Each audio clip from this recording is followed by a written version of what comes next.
যুক্তরাষ্ট্র ও ইরানের মধ্যে নতুন উত্তেজনা ছড়িয়ে পড়ায় বৈশ্বিক মুদ্রাবাজারে সতর্ক অবস্থানে রয়েছেন বিনিয়োগকারীরা। নিরাপদ বিনিয়োগ হিসেবে মার্কিন ডলারের চাহিদা বাড়ায় বৃহস্পতিবার মুদ্রাটির অবস্থান ছিল প্রায় স্থিতিশীল। এদিন ডলার ইন্ডেক্স 0.06% কমে দাঁড়ায় 101.05 পয়েন্টে।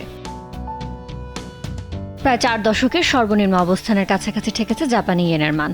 নেই ঘুরে দাঁড়ানোর কোনো ইঙ্গিত। মান 0.02% বেড়ে প্রতি ডলার সমান 163 ইয়েন। ইউরোপীয় কেন্দ্রীয় ব্যাংক সুদ হার অপরিবর্তিত রাখবে। বিশ্লেষকদের এমন ধারণার প্রেক্ষিতে ইউরোর মান 0.07% বেড়ে প্রতিটি সমান দাঁড়িয়েছে $1.14। টানা 4 কার্যদিবস পতনের পর স্থির ব্রিটিশ মুদ্রা পাউন্ডের দরও প্রতি পাউন্ড সমান $1.33। দেশ জুড়ে যে কোনো কেনাকাটায় 10,000 টাকার বেশি অফার, তাই পেমেন্ট মানেই বিকাশ।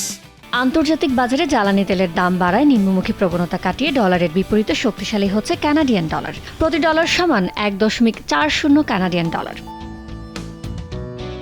ডলারের বিপরীতে অস্ট্রেলিয়ান ডলারের মান 0.2% বেড়ে ডলার প্রতি মান দাঁড়িয়েছে 1.42 অস্ট্রেলিয়ান ডলার। একই সঙ্গে ডলার প্রতি নিউজিল্যান্ডের মুদ্রার মান 1.71 নিউজিল্যান্ড ডলার।